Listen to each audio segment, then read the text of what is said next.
The movie starts with a raid on a house in Arizona. An FBI team led by Kate Macer storms a location suspected of hiding dead victims. Fully armed, they aggressively breach the entrance. While opening one of the doors, Kate is almost shot. She manages to dodge and returns fire. From the bullet hole that nearly hit her, her teammate Reggie Wayne discovers something horrifying. Dozens of plastic-wrapped corpses are hidden inside the walls.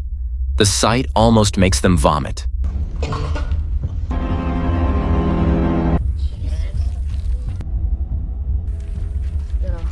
Soon, FBI Chief Dave Jennings arrives at the location. The forensics team confirms that dozens of bodies were found inside a house owned by Manuel Diaz, a member of the Sonora Cartel. Got 15 in this.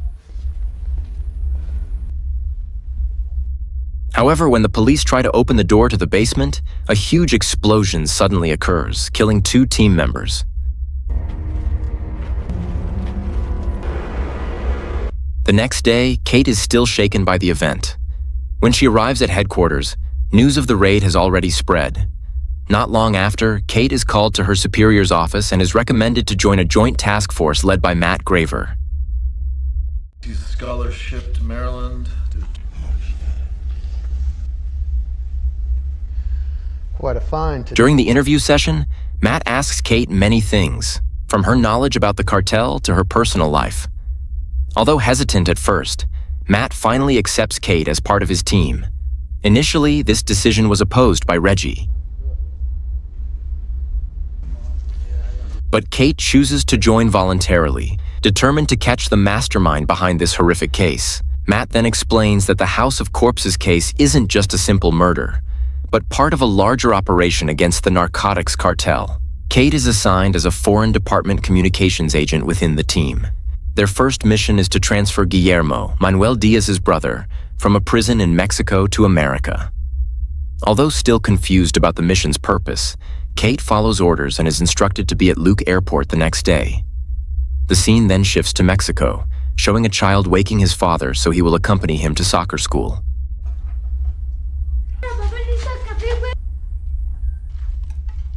Even though he's still tired from his job as a policeman, Silvio enthusiastically accompanies his son. After breakfast and getting ready, they set off. Meanwhile, when Kate arrives at the airport with Reggie, only she is allowed inside. I'll call. Morning. Am I late? After boarding the private jet, Kate meets a mysterious, quiet man named Alejandro Gillick who looks relaxed. What is it? Yeah. Throughout the flight, they barely talk and rest more. I'm fine. So this is your specialty? Once they arrived at the location, they headed straight to the meeting room. Kate just realized that this team was a combination of elite Delta Force, DEA, and U.S. Marshal troops from various countries. This is a high-level target. 10 will be.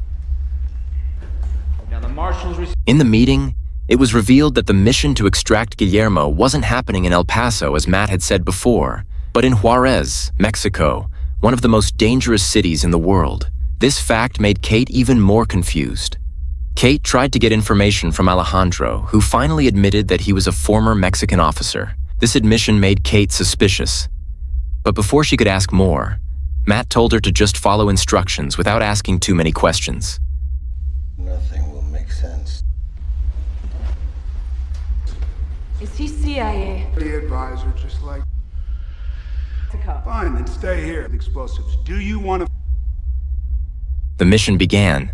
A convoy of armed vehicles moved towards Juarez.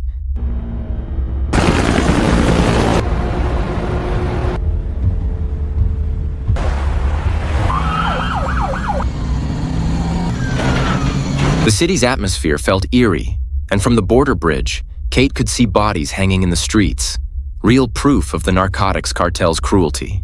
When they mutilate a body, it's something.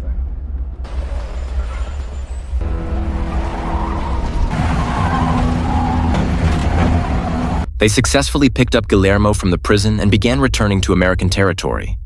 At first, everything went smoothly, but at the border, their convoy got stuck in traffic. Everyone stay frosty. Broke down, up ahead. Alejandro, sitting next to Kate, noticed several suspicious vehicles around them. The whole team immediately went on alert, ready for an attack. What are the rules to get out of the vehicle and set it?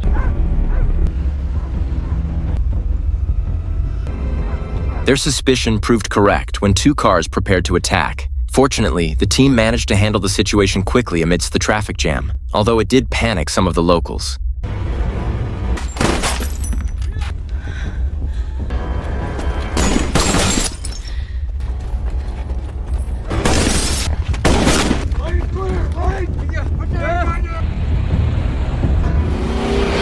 Once they arrived at headquarters, Kate was furious with Matt. In her opinion, their actions at the border were illegal, violated procedure, and endangered civilians. But Matt defended himself, saying it was a field necessity, and suggested Kate learn from the experience. Meanwhile, in another room, Alejandro was communicating with his associate from Mexico. From their conversation, it was revealed that the narcotics cartel uses an underground tunnel to Arizona to smuggle illegal goods.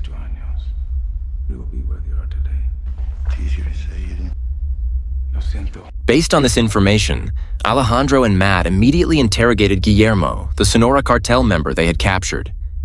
Through his testimony, they could track down Manuel Diaz, the cartel boss operating in American territory. I'm muy blessed.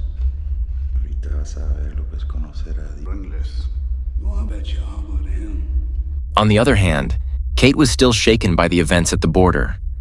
Soon, an officer approached her and invited her to watch some fireworks. It turned out he meant the horrifying sight of a gunfight in the Mexican city, which was apparently a common nightly sight.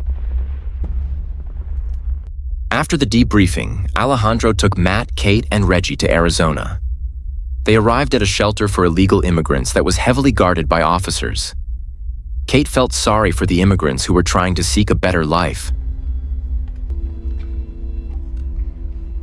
But not Alejandro, who firmly interrogated them one by one, making Reggie and Kate uncomfortable. Estados Unidos anteriormente. ¿Dónde? In Arizona. Reggie then pressured Matt to explain the real plan. Matt revealed that the information from Guillermo pointed to a cartel network using a secret tunnel. Their goal now was to find the exact location of that tunnel. Matt then explained his big plan: to create a scenario that would force Manuel Diaz to return to Mexico and meet directly with the cartel's big boss, Fausto Alarcón. That way, they could trap the entire network, not just his underlings. To execute this plan, Matt needed Kate's help. Hey, see you tomorrow. Dinger of the day. The next day, Kate saw various photos showing the cruelty of the Mexican cartel.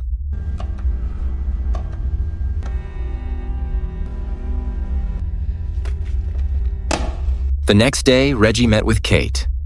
I don't know. He's a DOD advisor. We're not even scratching his... Oh, you sure bet the motherfuckers are sure? They then entered a motel being used as a temporary base. What's the pass?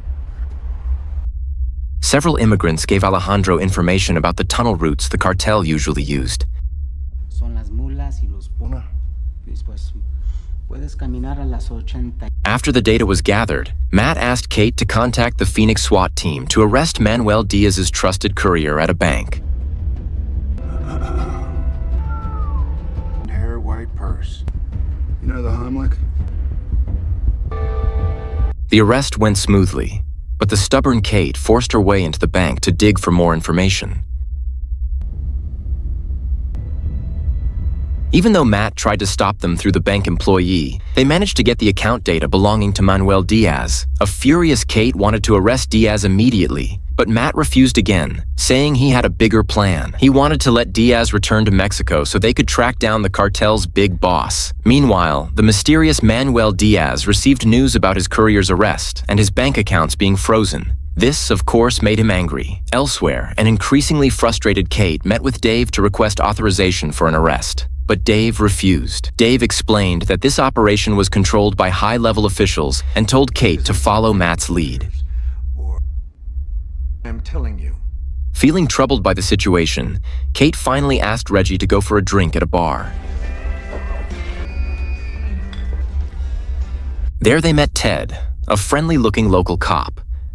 Reggie introduced him to Kate, and the conversation continued until Kate invited Ted back to her apartment. Played really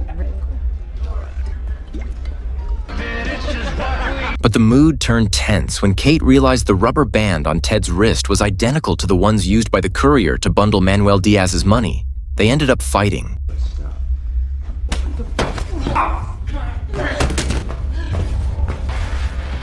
Unfortunately, Kate was overpowered and almost choked to death.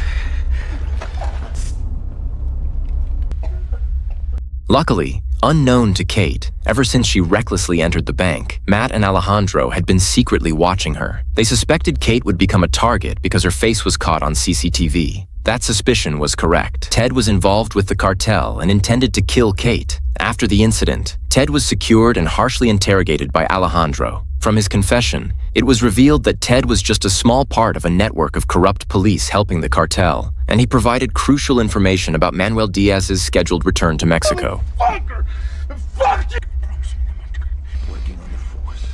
Yes, sir.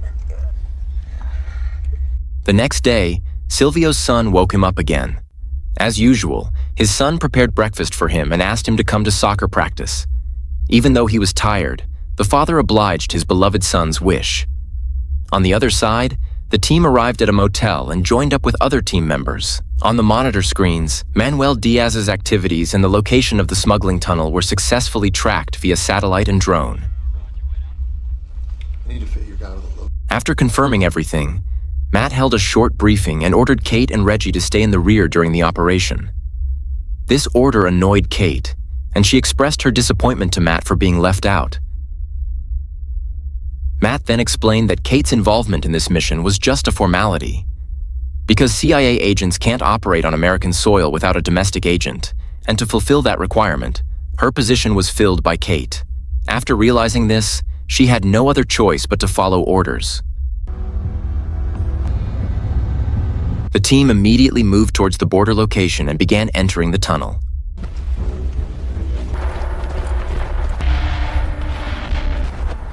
The path was narrow and dark, so much so that Kate got separated from the group. Meanwhile, Alejandro, who had reached the other end of the tunnel first, managed to shoot several cartel members. Then Alejandro pointed his gun at Silvio, who turned out to be the policeman working as a courier for Narco Boy. Suddenly, Kate appeared from behind. Not understanding the real situation, Kate instead aimed her gun at Alejandro and told him to release Silvio. But before she could react, Alejandro shot Kate right in the chest and left her. It turned out the bullet only hit Kate's vest. With her body still in pain, Kate exited the tunnel and immediately approached Matt. Feeling betrayed, Kate asked about Madeline, a word she had heard from Alejandro before the shooting happened. Matt then explained the whole story. Alejandro used to be a prosecutor whose wife's family was part of a major cartel called Madeline.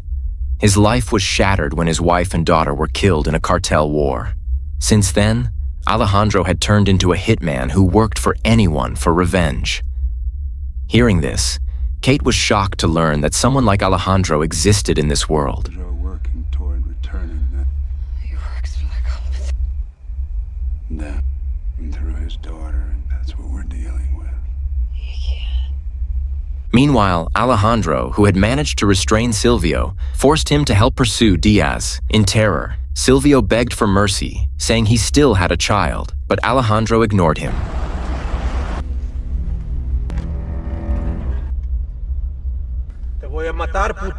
After successfully stopping Manuel Diaz's car, Alejandro shot Diaz in the leg and killed Silvio. Alejandro then forced Manuel to take him to the house of the cartel's big boss, Fausto Alarcón.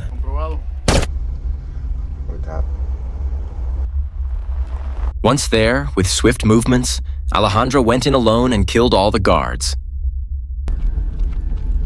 6 remain. He finally found Fausto having dinner with his wife and 2 children. In a cold voice, Alejandro sat down and told them to continue eating. Fausto's family was terrified, of course.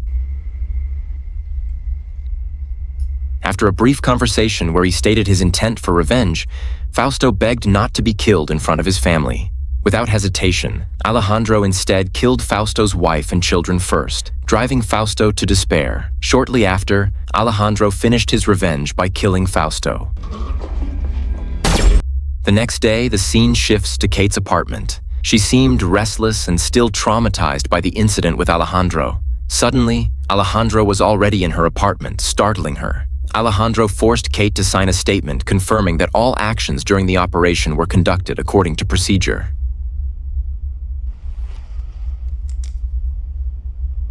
At first, Kate refused, but with a gun pointed at her head, Kate finally signed the document with a trembling hand. After Alejandro left, Kate briefly raised her gun from the balcony and aimed at Alejandro's back as he walked away. But after a few seconds, Kate changed her mind. She realized that shooting him wouldn't change anything. At the end of the film, we see Silvio's son staring at his father's now empty bed. Silvio's son then continues his soccer activity, accompanied by his mother. But in the middle of the game, the sound of brutal gunfire is heard. They all pause for a moment, then resume playing as if already accustomed to the cruelty in the Mexican city. The film ends.